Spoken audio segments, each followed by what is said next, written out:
चिंटू जंगल में आगे की तरफ बढ़ रहा होता है। तभी वो सामने आती एक चीज़ को देखता है और वहाँ पे रुक जाता है। चिंटू काफ़ी ज़्यादा घबराया हुआ होता है और वहाँ पे रुक के देखने लगता है कि सामने से क्या चीज़ आ रही है। तभी वो देखता है सामने एक शेर है, लेकिन चिंटू को उस समय उससे डर नहीं लगता क्योंकि वो शेर का बच्चा होता है और वो कहता है, मुझे इससे डरने की ज़रूरत नहीं, ये तो शेर का बच्चा है, ये मेरा क्या करेगा, मेरे को अपने आगे की तरफ चलना चाहिए। तभी वो शेर का बच्चा चिंटू की तरफ आगे की तरफ बढ़ने लगता है। चिंटू हंसने लगता है और कहता है, ये मेरा क्या बिगाड़ेगा, ये तो बच्चा है। तभी वो देखता है कि शेर का बच्चा चिंटू से काफ़ी ज़्यादा गुस्सा हो जाता है और उसकी तरफ इस तरीके से आगे बढ़ता है जैसे चिंटू को मार देगा। तभी चिंटू देखता है कि शेर का बच्चा धीरे धीरे बड़ा होता जा रहा है। चिंटू को अपनी आंखों पर विश्वास नहीं होता। वो कहता है कि ये क्या हो रहा है, ये इतनी जल्दी जल्दी बड़ा कैसे हो रहा है। चिंटू काफ़ी ज़्यादा घबरा जाता है। चिंटू जितनी बार भी अपनी आंखें झपकाता, शेर उतनी जल्दी बड़ा हो जाता। चिंटू को काफ़ी ज़्यादा डरने लगने लगता है। वो भगवान का नाम लेता है कि भगवान मेरे को बचा लो, आज तो मैं गया। इतना कहते ही शेर चिंटू को एकदम करीब आ जाता है और फिर उसके आगे दहाड़ता है। चिंटू इस सब चीज़ों से काफ़ी ज़्यादा घबरा जाता है और रोने लगता है। शेर उसके ऊपर अपने पंजे रखने ही वाला होता है, लेकिन चिंटू की हालत देख के शेर की हंसी नहीं रुकती। वो तेज़ तेज़ हंसने लगता है। हा हा हा हा हा हा हा हा हा। थोड़ी देर बाद वो शेर एक तांत्रिक में बदल जाता है और उसके बाद वो तांत्रिक खड़ा होता है। उसके बाद वो चिंटू की तरफ थोड़ी देर के लिए देखता रहता है और उसके बाद कहता है, क्यों आया मज़ा। तांत्रिक चिंटू से कहता है, कोई भी चीज़ बड़ी या छोटी नहीं होती, हमें दुनिया में रहने वाले हर जीव का सम्मान करना चाहिए। उसके बाद चिंटू खड़ा होता है और अपने आगे और पीछे सब तरफ देखता है कि शेर गया कहाँ। तांत्रिक अपनी बातें ख़त्म करके वहाँ से जा रहा होता है। तभी चिंटू को समझ में आता है कि वो तांत्रिक और शेर दोनों एक ही थे। तभी चिंटू आवाज़ लगाता है, कृपया करके रुक जाइए, मुझे आपकी मदद की ज़रूरत है। हमारे गांव में एक चुड़ैल है जो हम सब लोगों को मारे जा रही है। मुझे समझ नहीं आ रहा है मैं क्या करूं। आप ही है जो मेरी मदद कर सकते हैं, कृपया करके रुक जाइए। ये सब सुन के तांत्रिक वहाँ पे रुक जाता है और फिर पलट के चिंटू की तरफ आने लगता है। चिंटू इन सब बातों से काफ़ी ज़्यादा खुश हो जाता है कि अब उसके लिए कोई मदद के लिए है। तांत्रिक थोड़ी देर खड़ा होता है और उसके बाद कहता है कि मैं तुम्हें वो सब सिखा सकता हूँ जिससे तुम उस चुड़ैल को हरा सकते हो, लेकिन मैं तुम्हारी मदद नहीं करूँगा। चिंटू कहता है, ठीक है, आप मुझे वो कला सिखाइए जिसकी मदद से मैं उस चुड़ैल को हरा सकूँ। तभी तांत्रिक बोलता है, मेरे पीछे आओ। ऐसा कहने के बाद तांत्रिक वहाँ से तेज़ी से आगे की तरफ बढ़ जाता है। चिंटू को लगता है कि उसकी मदद मिल गई और तांत्रिक के पीछे जल्दी जल्दी जाने लगता है। चिंटू के दिमाग में सिर्फ एक ही बात चल रही थी कि ये तांत्रिक उसे वो शक्तियाँ दे सकता है जिससे वो उस चुड़ैल को हरा। काफ़ी दूर जाने के बाद वो तांत्रिक अपने स्थान पर पहुंच जाता है और पीछे पीछे चिंटू भी वहां तक पहुंच जाता है और वहां पे जाने के बाद थोड़ी देर के लिए रुक जाता है। तभी तांत्रिक चिंटू से कहता है, चिंटू देख रहे हो ये जगह वही है जहाँ पे मैंने अपने गुरुजी से अपनी जादुई शक्तियों को लिया था और अब मैं तुम्हें यहाँ पे वो शक्तियाँ दूंगा जिससे तुम उस चुड़ैल को जल्दी से जल्दी हरा सको। तांत्रिक और चिंटू में काफ़ी देर तक ये सब बातें चलती रहती। तभी चिंटू कहता है कि मैं वो शक्ति पूरी लगन और ईमानदारी के साथ सीखूंगा और चुड़ैल को जल्दी से जल्दी हराऊंगा। उसके बाद चिंटू तांत्रिक से शक्तियाँ लेने लग जाता है।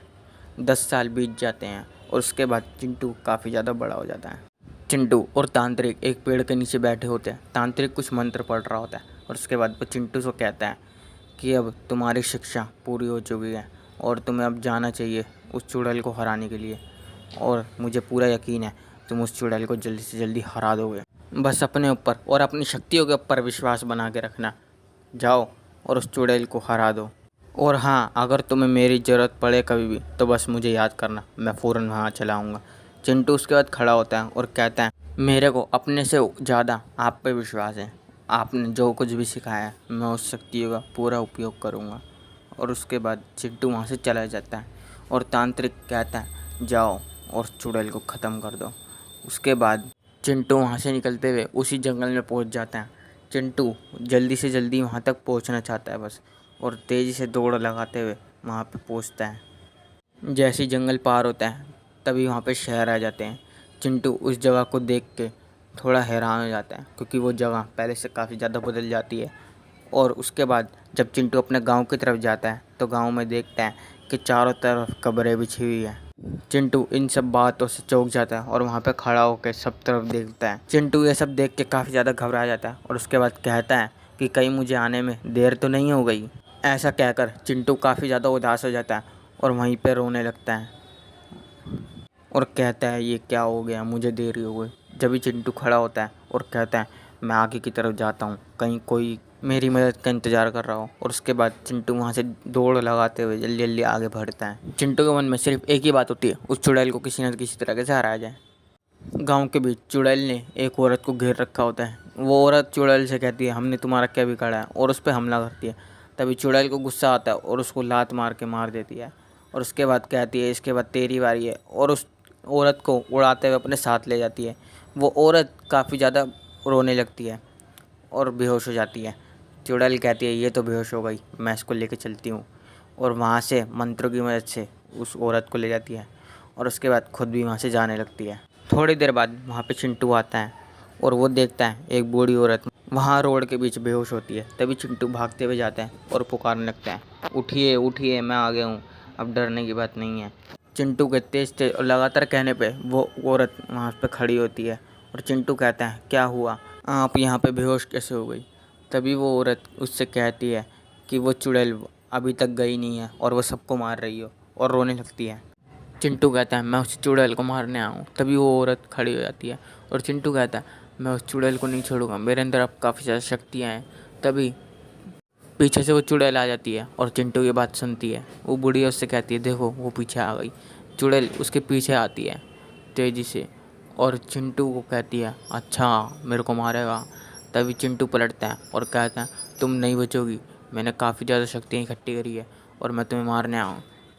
चुड़ैल कहती है देखते हैं किस में ज़्यादा ताकत है, तुम्हारे लिए मेरे तलवार नहीं है, मेरे हाथ ही काफ़ी है। और चुड़ैल अपनी तलवार गायब करके दोनों से लड़ाई करने लग जाती है। लेकिन चुड़ैल में ज़्यादा शक्ति होने की वजह से चिंटू के वार चुड़ैल पे ज़्यादा काम नहीं करते।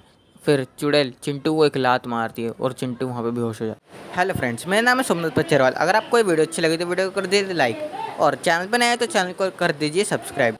इस वीडियो को पार्ट 2 मिलेगा कल शाम 5:30 बजे। Thank you.